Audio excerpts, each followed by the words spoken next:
Alors, bonjour à toutes et à tous. Je suis maître de conférence en biologie et je travaille dans l'équipe génétique de la détermination du sexe et de la fertilité qui est dirigée par Marie-Christine Chaboissier à l'Institut de biologie Valrose. Et donc ça, c'est à Nice. Détermination, et c'était drôle parce que j'ai vu le premier terme que vous avez employé, c'était déterminisme. Et déterminisme sexuel, c'est déjà quelque chose qui nous fait rentrer dans une sorte de fatalité. Moi, je vais me recentrer vraiment sur le côté objectif et scientifique, qui est la détermination du sexe, puisqu'il y a une définition qui correspond en fait au processus, et c'est le processus biologique uniquement, qui permet d'arriver à une différenciation de type mâle ou femelle, et donc dans une logique qui reste binaire, jusqu'à preuve du contraire. Donc là, cette diapo-là, c'est important pour nous parce que nous, dans l'équipe, on va se focaliser sur la détermination. Alors attention, technologie, ça marche. La détermination génétique du sexe qui est médiée par le système de chromosomes sexuels XX versus XY, mais on doit garder à l'esprit qu'on a une grande stratégie, une grande diversité dans les stratégies de détermination du sexe. On a également intervention d'autres systèmes chromosomiques, donc ça c'est le cas des oiseaux, et on a des algues brunes, Ectocarpus, qui sont également déterminées par des chromosomes sexuels de type U et V. Et puis on a tout ce qui est la détermination dite environnementale du sexe, où on a l'importance de la température notamment, pour l'incubation des œufs au moment du développement. Alors chez les mammifères, on a un processus séquentiel. Donc on va commencer à la fécondation par la détermination du sexe dit chromosomique. Donc là, c'est vraiment le niveau le plus macro. On poursuit dans le développement embryonnaire par une phase très spécifique qui est la détermination du sexe dit gonadique et qui permet l'obtention de soit d'ovaires, soit de testicules fonctionnels. Et à partir de ce moment-là, on a une production d'hormones. Et c'est la production d'hormones qui va nous amener à la troisième phase, qui est la détermination du sexe dit phénotypique, qui va faire en sorte et qui va réguler l'apparition des caractères sexuels primaires et secondaires. Donc en fait, on a pour du développement sexuel quelque chose qui se fait en trois phases. Un mot, simplement une parenthèse, ça sera peut-être, d'après ce que j'ai compris là ce matin, traité plus demain par Madame Guerquin, c'est l'idée que nous, au laboratoire, on a une approche très mécanistique des choses. On est vraiment sur l'identification des réseaux de gènes qui sont impliqués dans la détermination du sexe. Donc ce sont ces gènes ici qui sont nos gènes phares, mais on a, et nos travaux contribuent à la recherche clinique sur les DSD, donc différence du développement sexuel, puisqu'en fait, par nos travaux, on arrive à compléter un diagnostic moléculaire qui est transmissible aux patients, qui est très faible. À l'heure actuelle, seuls 30 à 50% des cas et des patients bénéficient d'un diagnostic moléculaire quand ils viennent consulter pour des DSD. Je fais une parenthèse à l'intérieur de la parenthèse, c'est sur le sens du mot DSD. Moi, j'ai dit différence du développement sexuel, et ce qui était écrit sur ma diapo là, c'était Disorders of Sex Development. Et ça, c'est quelque chose qui a évolué depuis un moment maintenant, qui est la conférence consensus de Chicago, où dès 2005, on a l'idée d'une gradation, d'une intersexuation qui est possible. Et cette intersexuation, finalement, c'est la capacité à décrire des niveaux qui sont entre les deux pôles, masculin et féminin.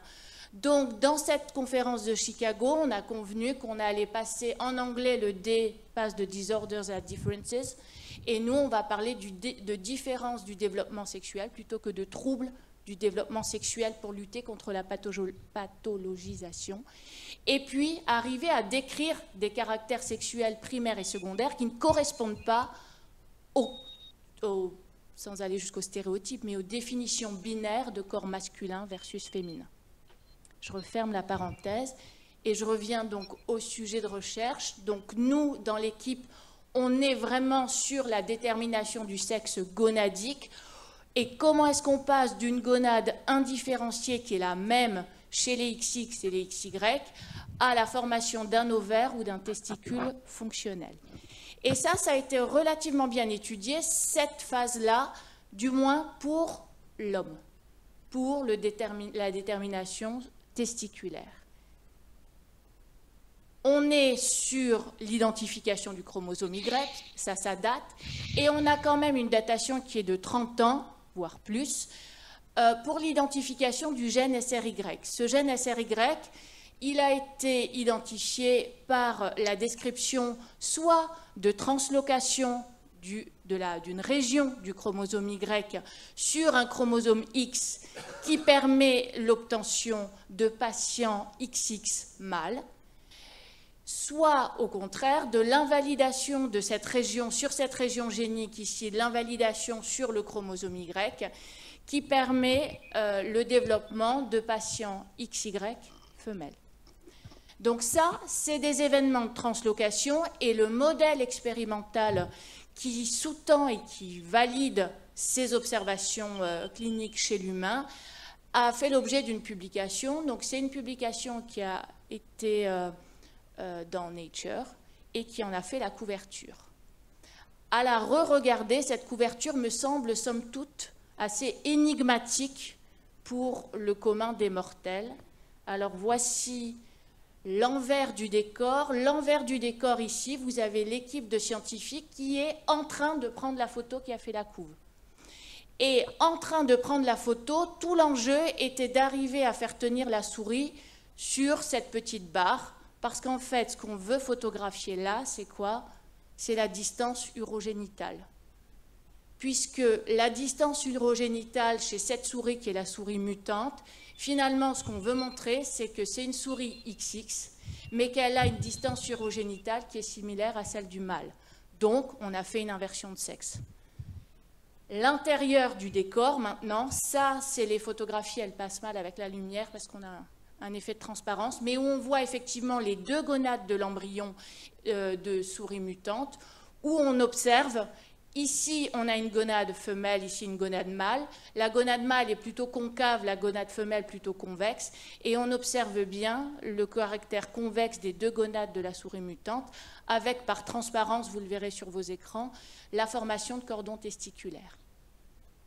Donc ça, c'était quand même quelque chose de très important. Mais finalement, ce n'est pas la fin de l'histoire, puisque SRY en lui-même n'est qu'un facteur de transcription. C'est-à-dire que son seul travail, à lui, c'est d'aller activer d'autres gènes. L'autre gène en question, qui est crucial également, c'est le gène SOX9. Ce gène SOX9, il est exprimé dans les cellules de soutien, les cellules somatiques mâles. Mâles, donc ce sont les cellules de Sertoli. Et SOX9 est activé par SRY. SOX9 n'est lui aussi qu'un facteur de transcription, donc son seul travail est lui aussi d'aller activer l'ensemble de la cascade génétique qui est en aval. SOX9, très important, on a réalisé un peu plus tard exactement les mêmes expériences, soit de transgénèse, donc d'addition de SOX9 chez des individus XX, soit au contraire de délétion de SOX9 chez des individus XY. On observe chez des individus qui sont dépourvus de SOX9, donc ce sont des individus XY, le chromosome Y est présent, SRY est fonctionnel et on invalide SOX9. Dans ce cas-là, si vous regardez ici l'appareil génital externe et donc la distance urogénitale, on voit qu'on s'approche des caractéristiques femelles. L'appareil génital et le tractus génital correspondent à un tractus femelle et on a la formation d'un ovaire qui va jusqu'à l'ovulation, puisque là vous avez un follicule avec l'ovocyte qui est pleinement mature et un follicule antral pleinement fonctionnel.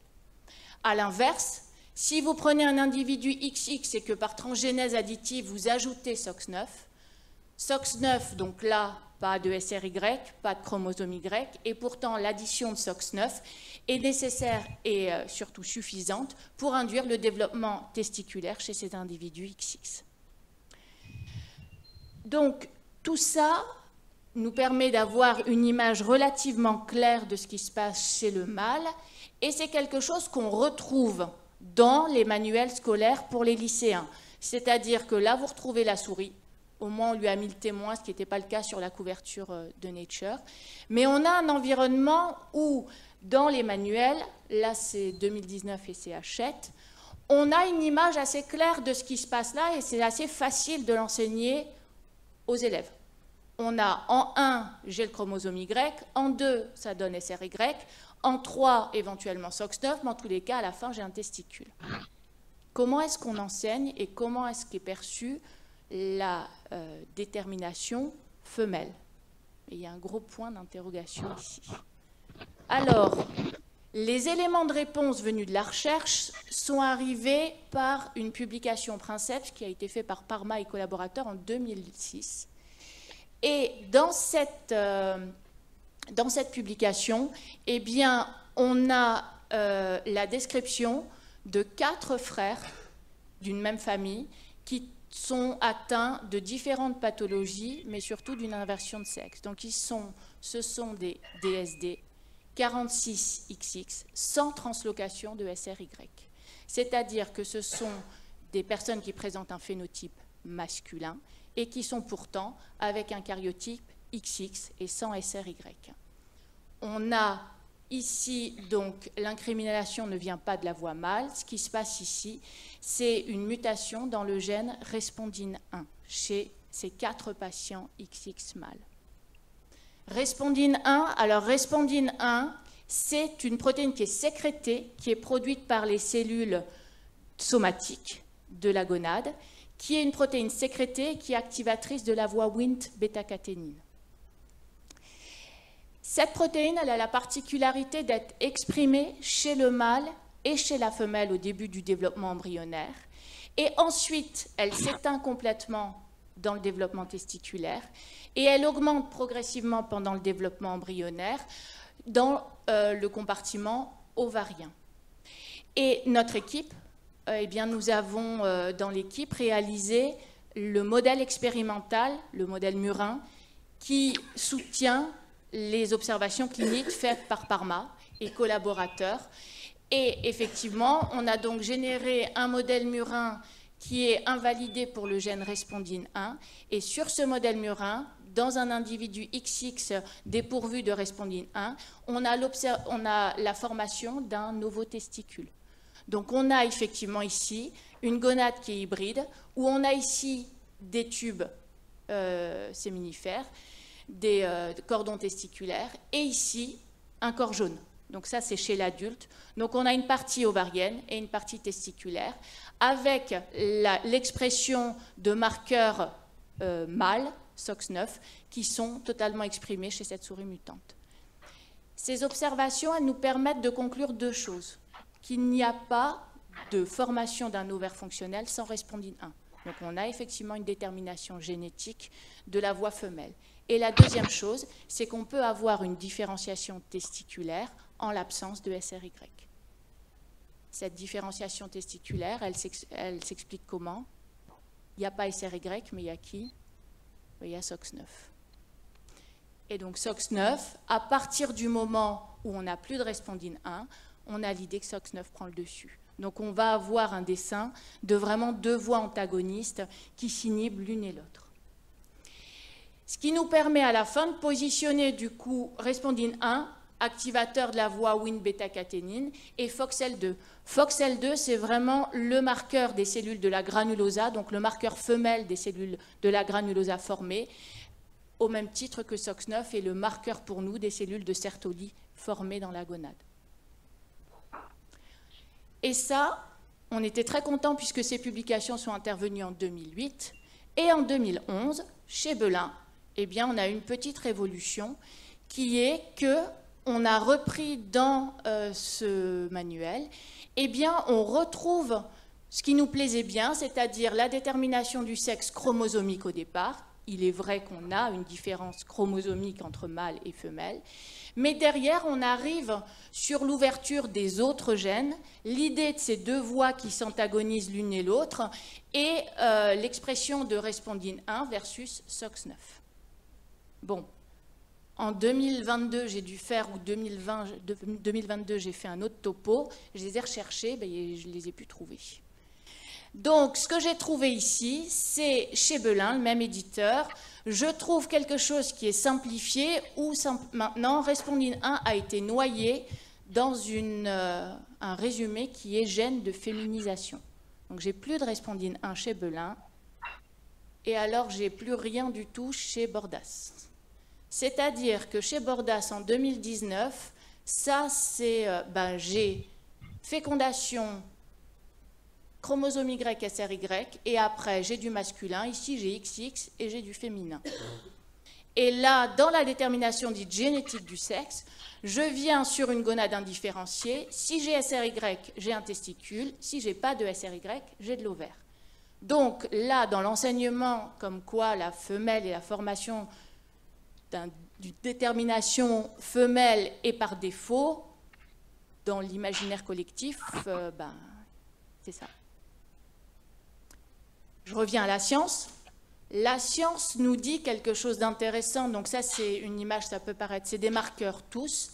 Ce qui va se passer, c'est que on a donc les cellules de la granulosa qui expriment, je vous l'ai dit, FOXL2. Donc ici, on a FOXL2 qui est exprimé. J'ai un problème de légende, mais c'est pas grave. C'est derrière, il n'y a pas FOXL2 ici. En tous les cas, il est exprimé partout. Mais chez la femelle normale, on a l'expression d'un autre marqueur qui est P27.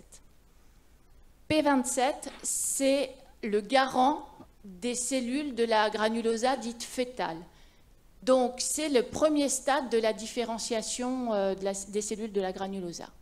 Et ce qui se passe chez le mutant, c'est qu'en fait, les cellules, au départ, sont des cellules FOXL2, donc des cellules femelles, en l'absence de Respondine 1.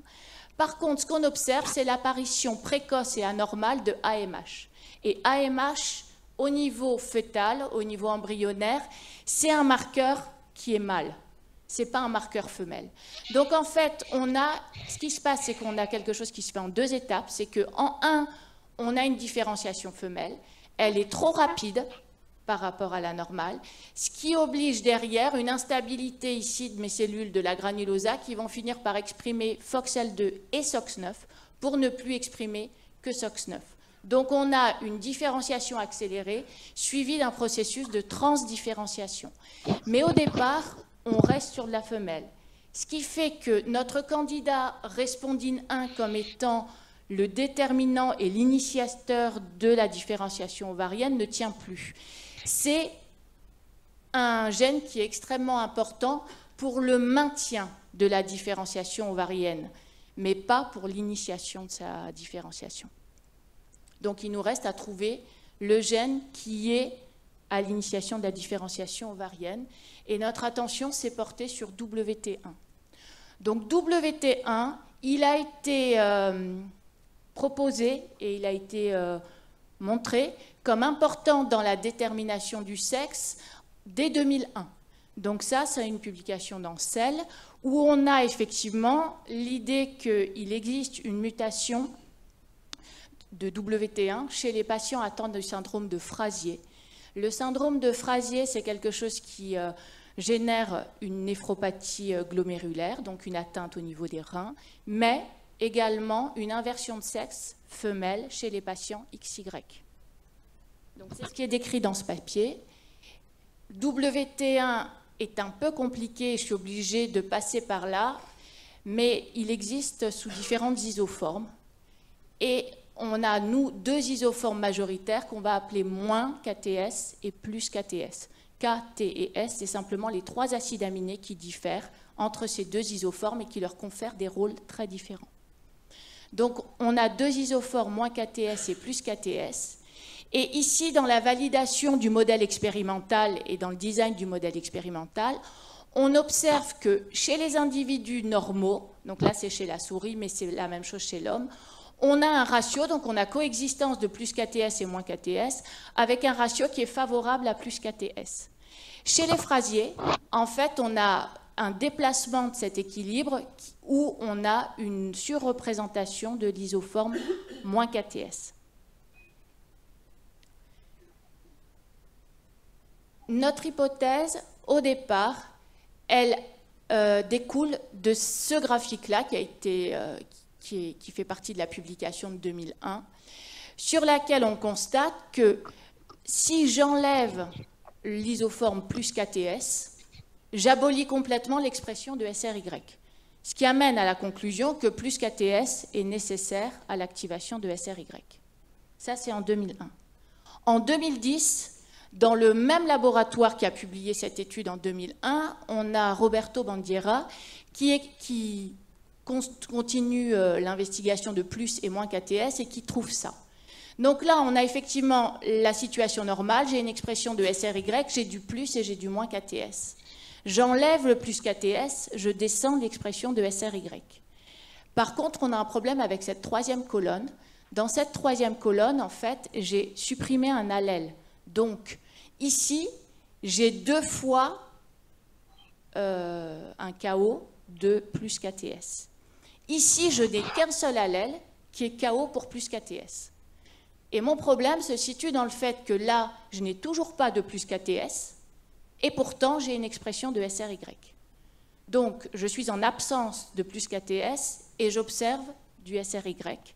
Ce qui veut dire que ce n'est pas tant plus KTS, puisqu'il n'est pas là, qui est nécessaire à l'activation de SRY, mais on est plutôt sur l'effet d'un dosage de moins KTS qui inhiberait l'expression de SRY. Donc, on inverse la proposition. Et ça, on l'a retravaillé au laboratoire et on a confirmé cette observation qui est que on a beau ne pas avoir de plus KTS, c'est le dosage et la quantité de moins KTS qui est présente qui joue un rôle sur l'expression de SRY. On s'est intéressé à la femelle et au marqueur femelle typique FOXL2. Et ce qu'on observe, c'est qu'en fait, que ce soit chez les XY ou chez les XX, si on invalide plus KTS et donc on crée une surexpression artificielle de moins KTS, on a une expression prématurée des marqueurs de gènes de féminisation, du marqueur FOXL2.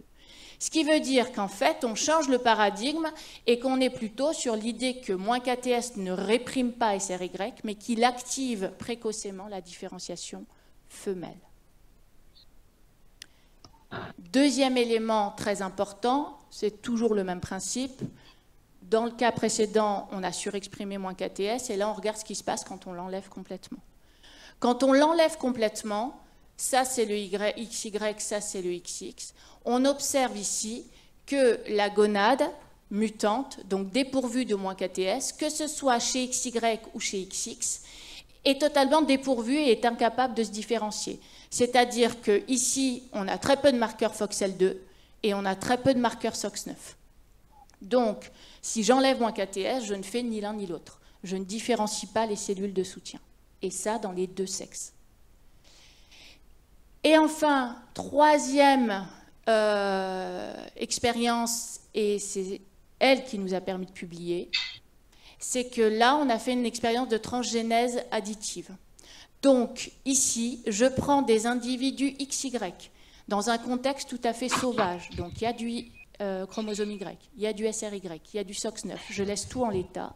Et simplement, au stade d'une cellule, je fais une transgénèse additive et j'ajoute du moins KTS de WT1. Je suis à 12 jours et demi, donc la détermination du sexe est entre 11,5 et 12,5. Et là, ce que j'observe, c'est que j'ai une gonade qui est totalement dépourvue de SOX9 et d'AMH.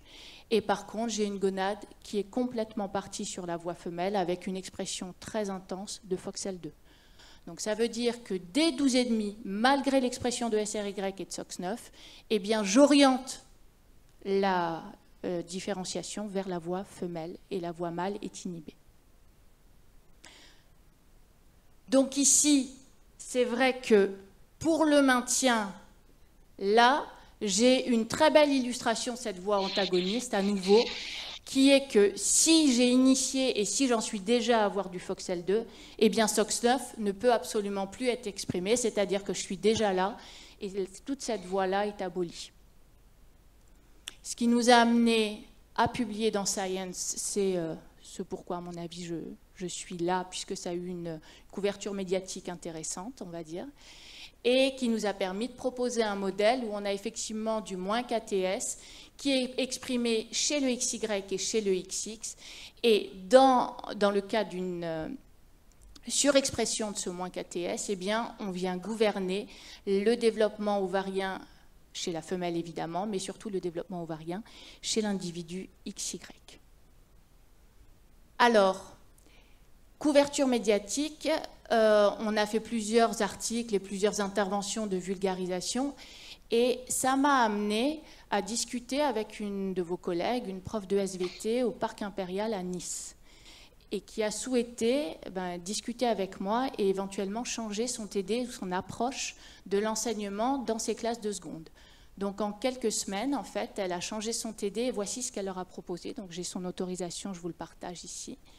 Elle a commencé, donc elle est partie d'une interview et d'un article dans The Conversation que vous pouvez retrouver.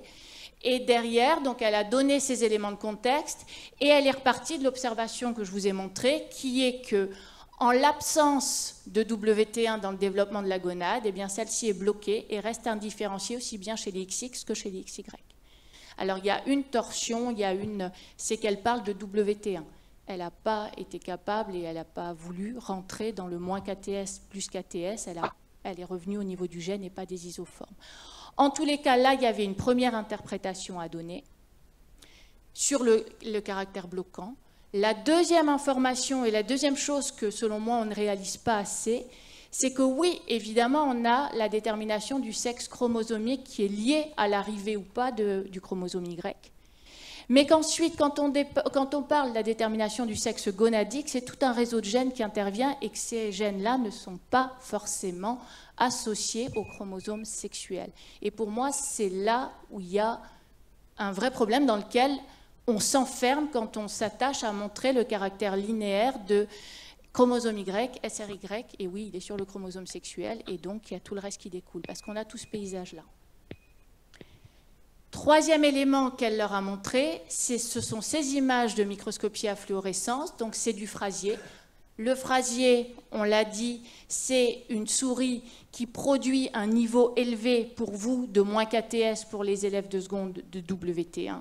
Donc dans le cas où on a une surexpression de WT1, on compare les marqueurs moléculaires FOXL2 et SOX9 chez le mutant versus le contrôle femelle et le contrôle mâle, et le contrôle femelle. Donc elle leur a demandé d'analyser ces images et puis ensuite elle leur a demandé de remplir ces boîtes. On a l'idée, ce qui me plaît, c'est qu'on a l'idée de la gonade indifférenciée et on a l'idée de la timeline qui intervient et du quand. Finalement, elle les a fait réfléchir sur cette phrase, qui est discuter la véracité de cette affirmation. L'expression de SRY transforme la gonade en testicule, et quand il n'est pas là, eh bien, la gonade attend, et puis finit avec le temps par se transformer en ovaire. Donc, ça me permet également de vous livrer l'image du coup de la détermination du sexe telle qu'on peut l'envisager actuellement. Et oui, il y a la question du qui fait quoi, mais avec nos travaux, on a, avec moins KTS, également la question du quand je suis exprimée, et l'idée qu'on a une détermination du sexe. Donc oui, on a positionné moins KTS comme étant le gène clé de la différenciation ovarienne, au même titre que les SRY pour la différenciation testiculaire, mais on a quand même la notion que ce gène-là est somme toute important pour la détermination du sexe, mais n'est absolument pas lié à un chromosome sexuel et exprimé aussi bien chez le mâle et la femelle. Donc on a vraiment une question où on remet en perspective des notions de temporalité dans le développement embryonnaire. Et puis, ben voilà, je vous retourne la question, je suis là pour ça, c'est comment sera expliquée la détermination du sexe dans la prochaine réforme des manuels scolaires, puisque je sais qu'on ne la fait pas tous les ans. Voilà, j'écoute vos questions.